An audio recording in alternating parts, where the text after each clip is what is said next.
કેમ છો મિત્રો?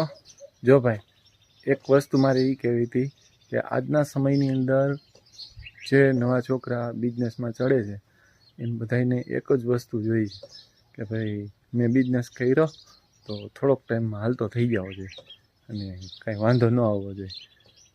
જો ન હાલે તો કે ધંધો હાલતો નથી. પણ એક વસ્તુ તમે જુઓ, હું ખેડૂતનો છોકરો છું.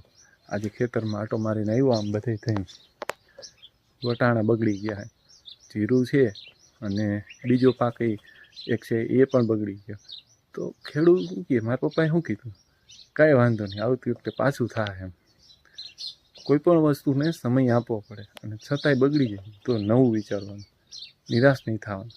જો ખેડૂત નિરાશ થઈ જાય, હમણાં 1 વર્ષ પહેલાં ખૂબ વરસાદ પડ્યો અને થઈ ગયેલા માંડવીના પાથરા તણે વયા ગયા. હવે શું કરી લેવાનું, તૈયાર પાક વયો ગયો, બોલો તો શું એને મહેનત નહીં થઈ હોય?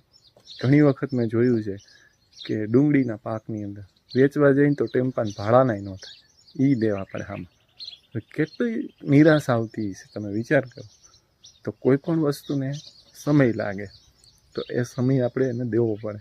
પ્રકૃતિને તમે ધ્યાનમાં રાખી અને કામ કરો તો પ્રકૃતિ, કોઈ પણ વસ્તુ સીધી બદલી જાય પ્રકૃતિમાં. કોઈ પણ વસ્તુ બદલવામાં સમય લાગે છે કે નહીં? તો એ પ્રમાણે સમય દેવો પડશે. બાકી હાલો ટમેટા ખાવા.